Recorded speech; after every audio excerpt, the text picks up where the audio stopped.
جوانی تو عیش کرنے کی عمر ہوتی ہے، جوانی تو منمانی کرنے کی عمر ہوتی ہے۔ نہیں میرے بھائی، جوانی انسان کی زندگی کا سب سے قیمتی ٹائم ہوتا ہے۔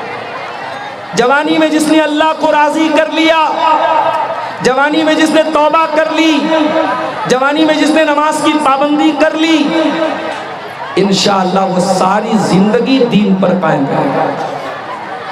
جوانی انسان کی زندگی کا وہ خوبصورت ٹائم ہے، اس کا حساب الگ سے دینا پڑے گا۔ جوانی کا حساب الگ سے اللہ تعالیٰ لے گا قیامت کے دن۔ اللہ کے نبی فرماتے ہیں لا تزول قدم ابن آدم من عند ربہ یوم القیامہ، قیامت کے دن انسان اپنی جگہ سے ہل نہیں پائے گا، ٹس سے بس نہیں ہو پائے گا، حتیٰ یسالان خمسین، جب تک 5 سوالوں کا جواب نہ دے دے۔ نمبر 1 عن عمری فیما افنا، میرے بندے تو نے اپنی زندگی کو کہاں گزارا؟ 50 سال کی، 60 سال کی، 70 سال کی ہم نے تجھ کو زندگی دی تھی، تو نے اپنی زندگی کو کہاں گزارا؟ دوسرا سوال وعن شبابی فیما ابلا، میرے بندے ہم نے تجھے 20 سال سے لے کر کے 40 سال کا جو دور دیا تھا، جو جوانی کا دور تھا، جو طاقت کا دور تھا، جو انرجی کا دور تھا، جو کچھ کرنے کا دور تھا، میرے بندے تو نے اپنی جوانی کو کہاں گزارا؟ جوانی کا حساب الگ سے دینا پڑے۔ میرے نوجوان ساتھیوں، اپنی جوانی کی قیمت کو سمجھو، جوانی کو برباد مت کرو، اپنی جوانی کی قدر کرو۔ یہ جوانی دوبارہ نہیں ملے گی، اس جوانی میں اللہ کو راضی کر لو میرے بھائی۔ جانتے ہو انسان جب گرمی سے بے حال ہوتا ہے تو سب سے پہلے وہ تلاش کرتا ہے ایسی جگہ مل جائے جہاں اسے دھوپ نہ لگے، اسے گرمی نہ لگے۔ بھئی آپ کسی کھلے میدان میں جا رہے ہیں اور بہت تیز دھوپ نکلی ہے تو آپ کو کیا چاہیے؟ آپ کو سایہ چاہیے، آپ کو ٹھنڈی ٹھنڈی ہوا چاہیے۔ اور آج یہ سورج 9 کروڑ 30 لاکھ میل دور ہے، سورج 9 کروڑ 30 لاکھ میل دور ہے، اور اس پر سے گرمی کا یہ عالم ہے کہ کاٹمنڈو جیسے شہر میں جو ٹھنڈا شہر مانا جاتا ہے، وہاں پر بھی لوگ دن میں جب چلتے ہیں تو دھوپ زیادہ ہوتی ہے، لوگ ہاتھ میں چھاتا لے کے چلتے ہیں، گاڑی میں چلتے ہیں، اے سی میں چلتے ہیں، گرمی ہم سے برداشت نہیں ہوتی میرے بھائیوں۔ قیامت کے دن سورج 9 کروڑ 30 لاکھ میل کی دوری پر نہ ہوگا، بلکہ 1 میل کی دوری پر ہوگا۔ پسینے سے لوگ اس قدر بے حال ہوں گے، کوئی اپنے ٹخنے تک، کوئی گھٹنے تک، کوئی کمر تک، کوئی پورا کا پورا پسینے میں ڈوبا ہوا ہوگا۔ قیامت کے دن کی اس گرمی کے عالم میں اللہ کے پیارے نبی فرماتے ہیں سبعۃ یظلھم اللہ فی ظلہ یوم لا ظل الا ظلہ، قیامت کے دن 7 لوگ ایسے ہوں گے جن کو اللہ تعالیٰ اپنے عرش کا سایہ عطا فرمائے گا۔ جس دن اللہ کے سائے کے علاوہ کوئی سایہ نہ ہوگا، اس دن اللہ تعالیٰ اپنے ان 7 بندوں کو اپنا سایہ عطا فرمائے گا۔ ان 7 بندوں میں ایک وہ انسان بھی ہوگا، فرمایا شاب نشا فی عبادت اللہ، وہ نوجوان جس کی جوانی اللہ کی عبادت میں گزری ہو، جس نے جوانی میں عبادت کر کے اللہ کو راضی کیا ہو۔ یا عبادت کون کر رہا ہے؟ یہاں تو ہمارے نوجوانوں کی راتیں حرام چیزوں میں گزر رہی ہیں۔ کتنے نوجوان ہیں رات میں بیٹھ کر کے موبائل پر گندی چیزیں دیکھنا، غیر محرم لڑکیوں سے چیٹنگ کرنا، موبائل کا ناجائز استعمال کرنا ان کا شیوا بن چکا ہے، ان کی زندگی کا حصہ بن چکا ہے۔ شراب و شباب ان کی زندگی کا حصہ بن چکا ہے۔ میرے بھائیوں یاد رکھو، یہ وہ گناہ جو آپ راتوں میں کمرے بند کر کے اپنے بیڈ روم میں بیٹھ کر کے کرتے ہیں، ان گناہوں سے میرے بھائیوں ہمیں اور آپ کو ڈرنا چاہیے۔ انسان اگر پبلک کے سامنے، لوگوں کے سامنے بڑا نیک ہے، بڑا متقی ہے، بڑا پرہیزگار ہے، لیکن اکیلے میں اور تنہائی میں اگر وہ گناہ کے کام کرتا ہے تو یہ بہت خطرناک بات ہے، اور ایسے انسان کی نیکیاں قیامت کے دن اس کے منہ پر مار دی جائیں۔ اور اہل حدیث کا اسٹیج ہے، بغیر دلیل کے یہاں کوئی بات نہیں کہی جاتی. آئیے میں دلیل آپ کو سنا دیتا ہوں. ابن ماجہ کی صحیح روایت ہے، اللہ کے پیارے نبی صلی اللہ علیہ وسلم حضرت ثوبان رضی اللہ تعالیٰ عنہ سے فرماتے ہیں، اے ثوبان لَعَالَمَنَّ أَقْوَامًا مِّنْ أُمَّتِي يَأْتُونَ يَوْمَ الْقِيَامَةِ، اے ثوبان قیامت کے دن کچھ ایسے بھی لوگ میری امت کے آئیں گے جو پہاڑوں کے برابر نیکی لے کر کے آئیں گے، پہاڑوں کے برابر وہ نیکی لے کر کے آئیں گے.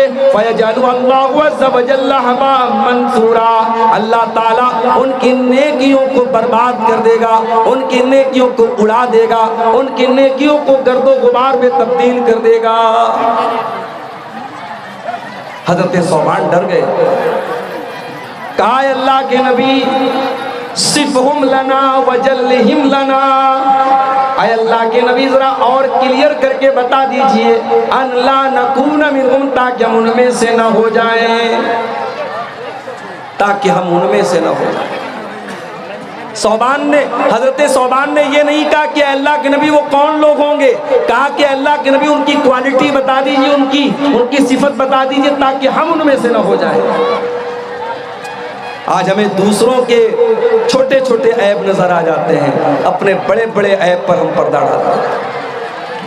سوشل میڈیا کا دور ہے، فیس بک پر بیٹھ کر کے کمنٹ بازی کرنا، دوسروں کے کاموں پر کیچڑ اچھالنا، دوسروں کے کاموں میں کیڑے نکالنا، دوسروں کے صحیح کاموں پر تنقید کرنا، یہ آج ہماری فطرت بن چکی ہے.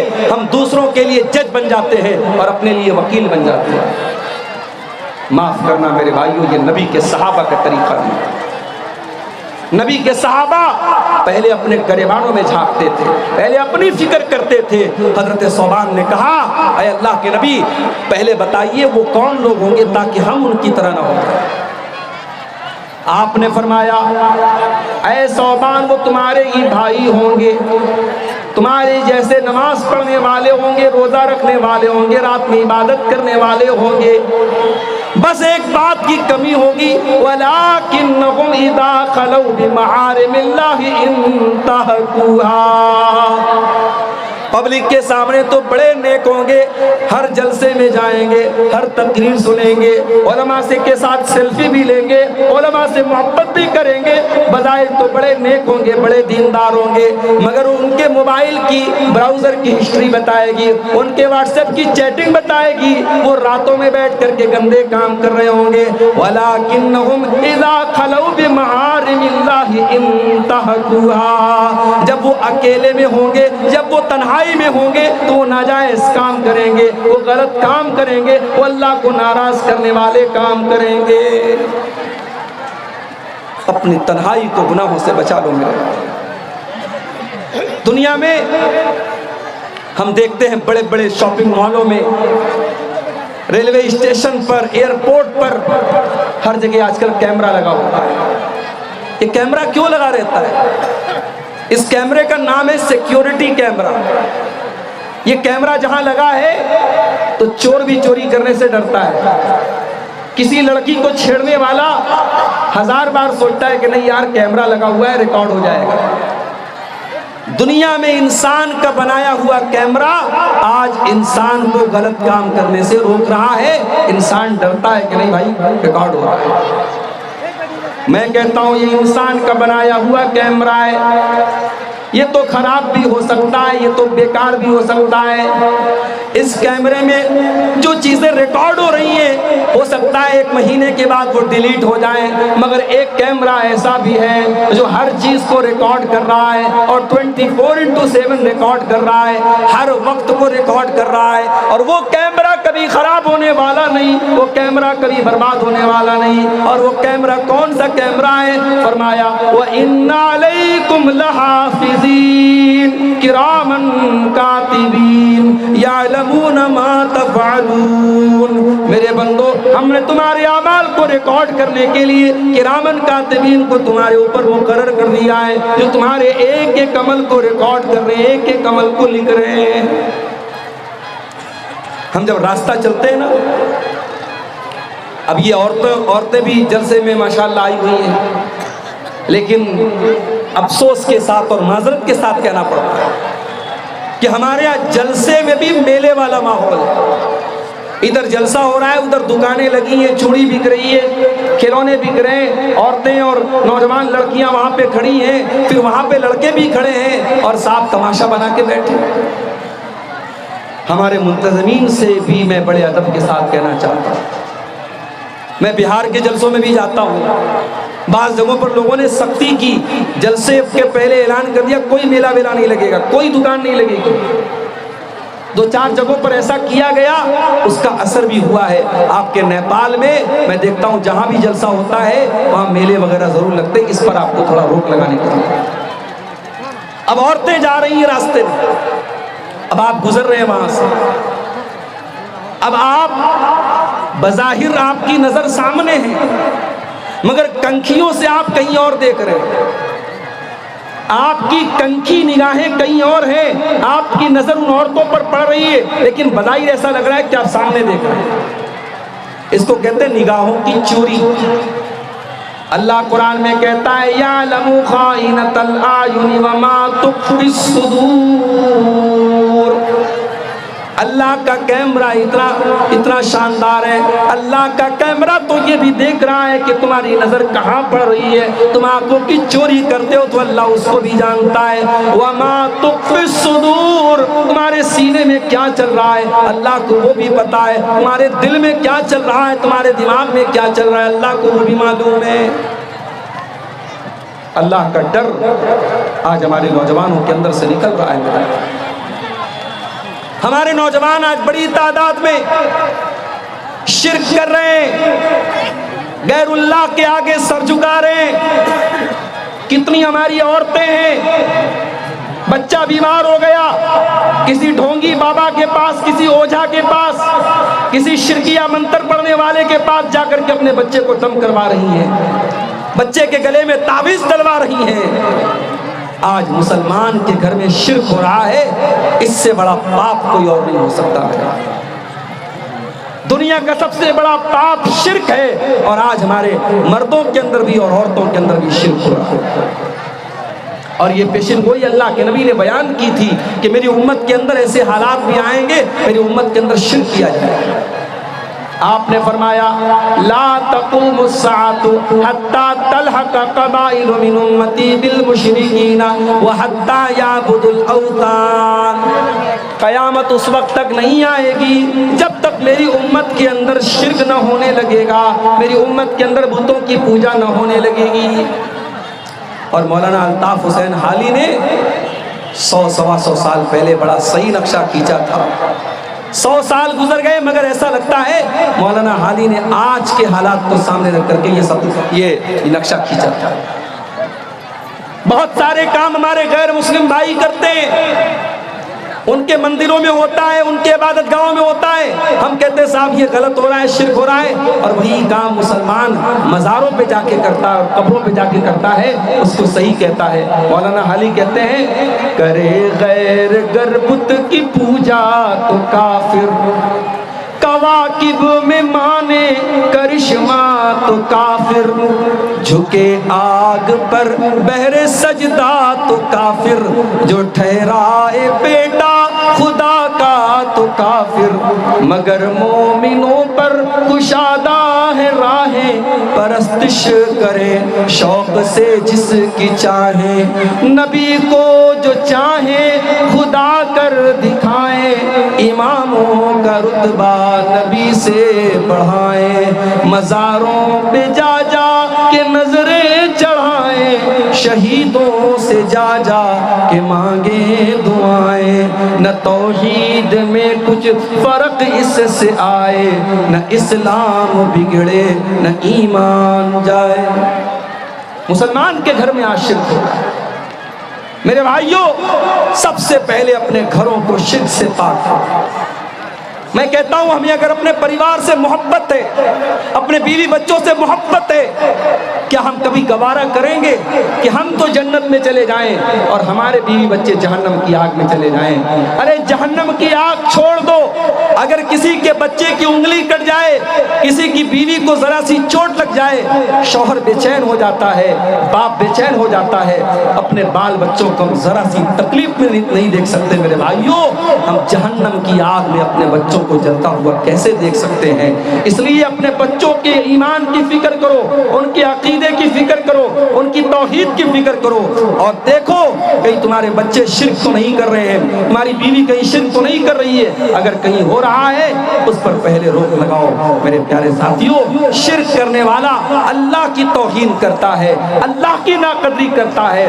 شرک کرنے والا اللہ کو چھوڑ کر کے کسی اور سے جب مانگتا ہے، اللہ کی توہین کرتا ہے۔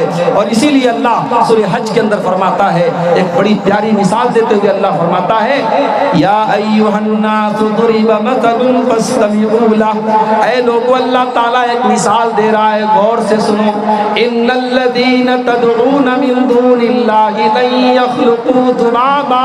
تم اللہ کو چھوڑ کر کے جن کو پکارتے ہو وہ ایک مکھی پیدا کرنے کی طاقت بھی نہیں رکھتے۔ وَإِن يَسْلُبْهُمُ الذُّبَابُ شَيْئًا لَا يَسْتَنقِذُوهُ مِنْهُ۔ اور مکھی اگر ان کی کوئی کھانے پینے کی چیز لے کر کے چلی جائے، وہ مکھی سے وہ چیز چھین نہیں سکتے ہیں۔ ضعف الطالب والمطلوب، مانگنے والا بھی کمزور ہے اور جس سے مانگا جا رہا ہے وہ بھی کمزور ہے۔ کمزور سے مانگ رہا ہے، بندہ بندے سے مانگ رہا ہے۔ ما قدر اللہ حق قدرہ۔ او لوگو، تم نے اللہ کی قدر نہ کی جیسی کرنی چاہیے تھی۔ شرک کرنے والا اللہ کی ناقدری کرتا ہے، اللہ کی توہین کرتا ہے۔ اس لیے سب سے پہلے میرے بھائیوں، اپنی توحید کی حفاظت کرو، اپنے دین کی حفاظت کرو۔ ہمارا نوجوان ایک بڑی تعداد میں آج ہمارے نوجوانوں کی ایک بڑی تعداد ایسی ہے جن کی زندگی کا کوئی مقصد نہیں، ان کی زندگی کا صرف 3 مقصد ہے: کھاؤ، پیو، انجوائے کرو۔ کھانا پینا اور انجوائے کرنا یہ زندگی کا مقصد بنا کے بیٹھے ہیں۔ معاف کرنا میرے بھائی، کھانا پینا اور انجوائے کرنا یہ ہماری زندگی کا مقصد نہیں ہے۔ اگر یہ مقصد ہوتا تو پھر ہمارے اور جانوروں کے بیچ میں کیا فرق ہے؟ جانور بھی اپنی شہوت پوری کرتا ہے، جانور بھی کھاتا ہے، پیتا ہے، اور جانور بھی موج مستی کرتا ہے۔ ہم انسان ہیں اور اللہ نے ہمیں اور آپ کو کیوں پیدا کیا؟ اللہ نے قرآن میں فرمایا، وَمَا خَلَقْتُ الْجِنَّ وَالْإِنسَ إِلَّا لِيَعْبُدُونَ۔ میں نے جنات اور انسان کو اپنی عبادت کے لیے پیدا کیا ہے۔ قُلْ إِنَّ صَلَاتِي وَنُسُكِي وَمَحْيَايَ وَمَمَاتِي لِلَّهِ رَبِّ الْعَالَمِينَ۔ اے نبی آپ بتا دیجئے، میرا جینا اور میرا مرنا اللہ تعالیٰ کے لیے ہے۔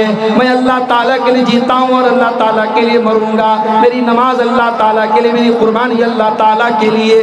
میرے بھائیوں، ہماری زندگی کا مقصد اللہ کو راضی کرنا ہے، اور اگر یہ مقصد ہم پورا نہیں کر رہے ہیں تو معاف کیجئے گا، ہماری زندگی بیکار ہے۔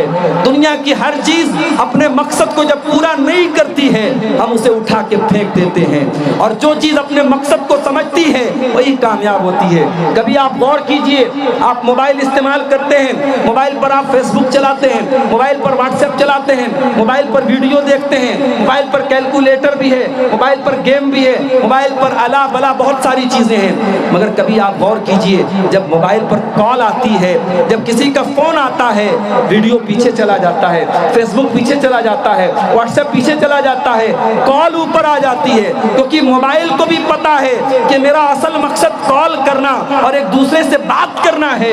موبائل پر کال اوپر آ جاتی ہے۔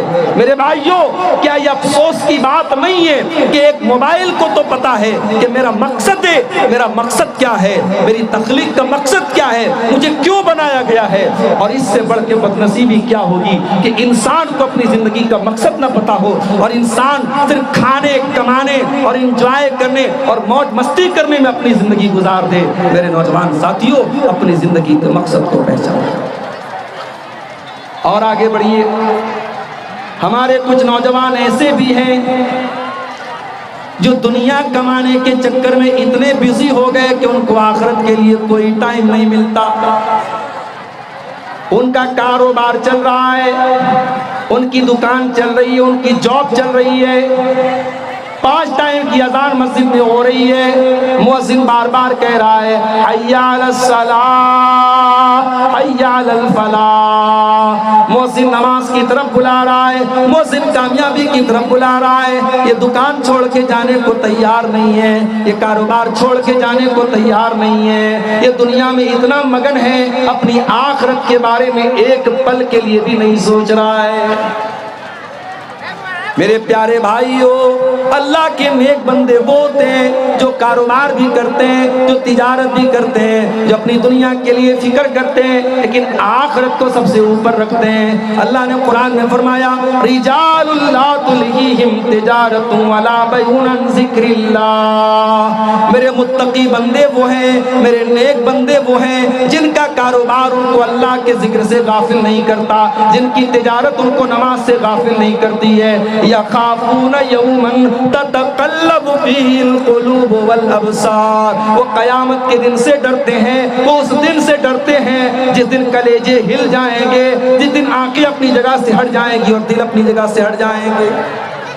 قیامت کے دن کا ڈر اگر دل میں ہوگا میرے بھائیو، انسان آخرت کی فکر کرے گا، انسان دنیا کے لیے دنیا کے اندر اتنا ڈوب نہیں جائے گا کہ آخرت کو بھول جائے۔ آج افسوس کی بات ہے، ہمارے بہت سارے نوجوان ایسے ہیں، ان کے پاس دنیا کی بڑی نالج ہے، ان سے آپ پالیٹکس کی بات کر لو بڑی نالج ہے، دنیا کی باتیں پوچھ لو بڑی نالج ہے، کرکٹ کے بارے میں پوچھ لو بہت جانکاری ہے، بالی ووڈ کی فلموں کے بارے میں پوچھ لو بہت جانکاری ہے، مگر نماز کا طریقہ پوچھ لو نہیں معلوم۔ کتنے نوجوان ایسے ہیں باپ مر جائے، باپ کے جنازے پر کھڑے ہو کر کے جنازے کی نماز پڑھنے کا طریقہ بھی ان کو نہیں آتا ہے، ان کو جنازے کی دعائیں بھی نہیں آتی ہے۔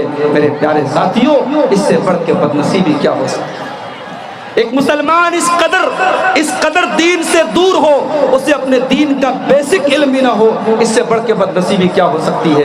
اللہ قرآن میں کہتا ہے یعلمون ظاہرا من الحیات الدنیا وہم عن الآخرۃ ہم غافلون۔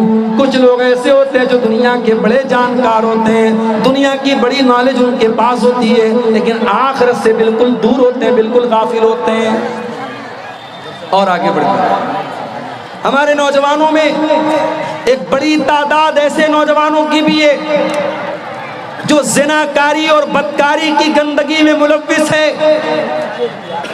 اور میں نیپال کی سرزمین پر بیٹھ کر بہت اعتماد کے ساتھ یہ بات کر رہا ہوں کہ آج ہمارے نوجوان لڑکے اور لڑکیوں کو زناکاری اور بدکاری کے گڈھے کی طرف لے کے جایا جا رہا ہے۔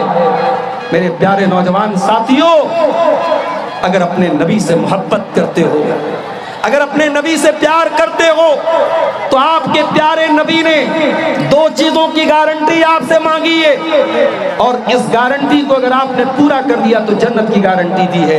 اللہ کے پیارے نبی کیا فرماتے ہیں؟